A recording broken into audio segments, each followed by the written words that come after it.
dans cette vidéo, tu vas apprendre à écrire l'égalité de Pythagore dans un triangle rectangle. Alors oui, l'égalité de Pythagore, le théorème de Pythagore, ça ne fonctionne que dans un triangle rectangle.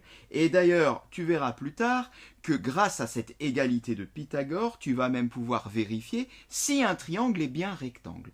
Alors ici, on va apprendre tout simplement à reconnaître l'égalité de Pythagore dans un triangle rectangle. Alors je propose ici un premier triangle rectangle. Si tu avances un peu plus dans la vidéo, tu verras qu'il y en aura deux autres. Ce que je voudrais donc, c'est justement écrire mon égalité de Pythagore dans ce triangle rectangle-là. Et qu'est-ce qu'elle dit déjà, l'égalité de Pythagore? On peut la rappeler. Eh bien, l'égalité de Pythagore, elle nous dit que le carré de l'hypoténuse est égal à la somme des carrés des deux autres côtés. Oh, voilà une longue phrase qui exprime en réalité quelque chose de pas très compliqué. Eh bien, si je reviens à mon triangle, cela voudrait dire le carré de l'hypoténuse. Déjà, qu'est-ce que c'est que l'hypoténuse? L'hypoténuse, dans un triangle rectangle, c'est le plus grand côté. Alors on voit ici, c'est DC. Si jamais tu n'arrives pas à reconnaître le plus grand côté, des fois c'est pas trop évident suivant comment le triangle est retourné, eh bien l'hypoténuse, c'est le côté qui est opposé à l'angle droit. Donc tu prends ton angle droit, tu regardes en face, et là tu as l'hypoténuse. Le carré de l'hypoténuse, ça veut dire que ce nombre-là, je vais le mettre au carré. Admettons que ce côté-là mesure 5 cm. Alors, j'écris 5. Et que celui-ci mesure 3, et que celui-ci mesure 4. Mon égalité de Pythagore, elle dirait quoi? Elle dirait que le carré de l'hypoténuse. Alors, le carré de l'hypoténuse, c'est 5. Le carré de 5, c'est 5 au carré. Ok. 5 au carré, ça fait 5 fois 5, ça fait 25. Je reprends la lecture. Le carré de l'hypoténuse est égal à la somme des carrés des deux autres côtés. Alors, les deux autres côtés, c'est quoi? C'est lui et c'est lui. 3, DB, et 4, BC. Les carrés des deux autres côtés. Alors, je prends le carré de l'un, donc celui-ci, que je calcule, 3 au carré, ça fait 9, et le carré de l'autre, 4 au carré, que je calcule, 4 fois 4, 4 au carré, ça fait 16. Je reprends la lecture.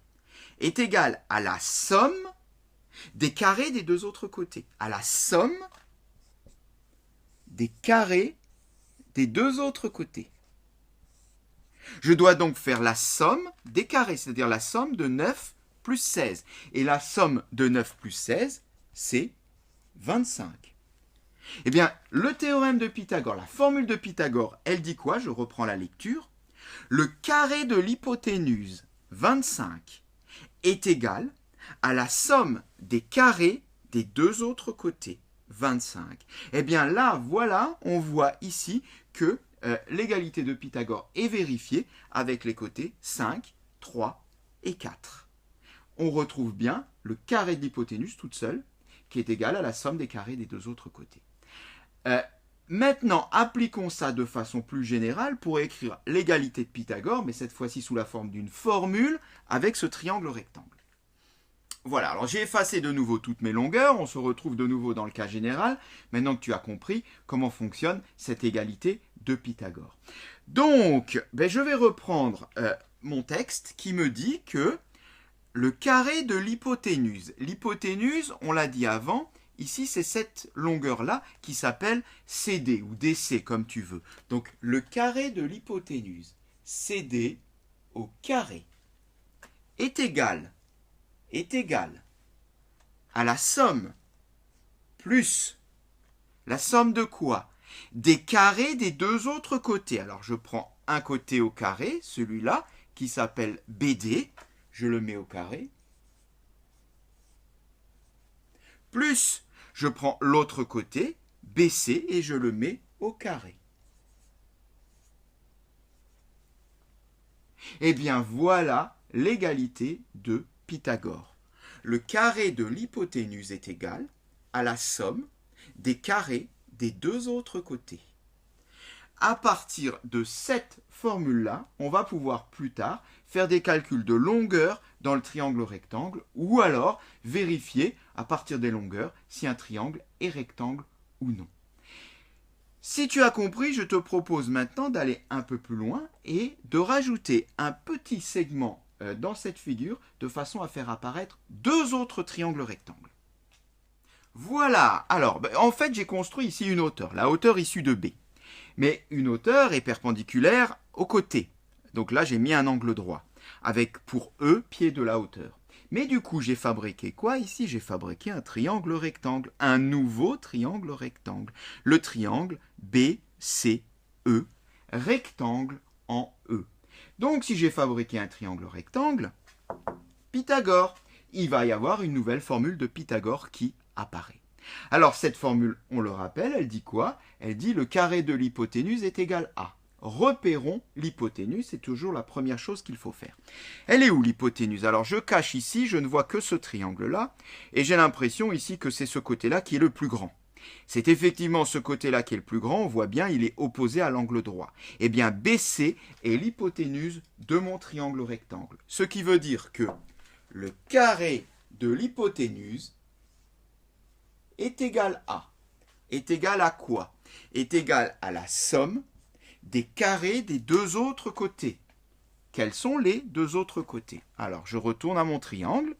Ça, c'est l'hypoténuse. Eh bien, les deux autres côtés sont EB, ici, et EC. Eh bien, le carré de EB, je l'écris en premier, mais je peux l'écrire en deuxième, ça n'a pas d'importance. Et le carré de EC. Le carré de l'hypoténuse est égal à la somme des carrés des deux autres côtés. BC carré égale à EB carré plus EC carré est une nouvelle égalité de Pythagore dans le triangle rectangle BEC. Mais c'est pas fini, parce que en ayant fait apparaître un angle droit ici par ma hauteur, j'en ai en réalité également un ici. Eh oui, forcément. Et du coup, qu'est-ce qu'il arrive? Bien, il arrive que le triangle BED, celui du dessus, ici, ce petit-là, est également un triangle rectangle. Je vais donc pouvoir également écrire une égalité de Pythagore. Alors, repérons déjà l'hypoténuse. Hypoténuse, pour ce triangle, je cache l'autre, pour ce triangle, l'hypoténuse, c'est ici, en face de l'angle droit. Donc, c'est BD ou DB. Alors on peut l'écrire, BD au carré égale. L'hypoténuse est égale à la somme des carrés des deux autres côtés. Revenons à notre triangle. Quels sont les deux autres côtés? Donc, vu que ce n'est pas BD, les deux autres, c'est EB ici et ED. EB et ED. Eh bien, EB au carré, plus l'autre, ED au carré. Le carré de l'hypoténuse est égal à la somme des carrés des deux autres côtés. Et voilà la troisième égalité de Pythagore qui apparaît dans notre construction et cette séquence est terminée.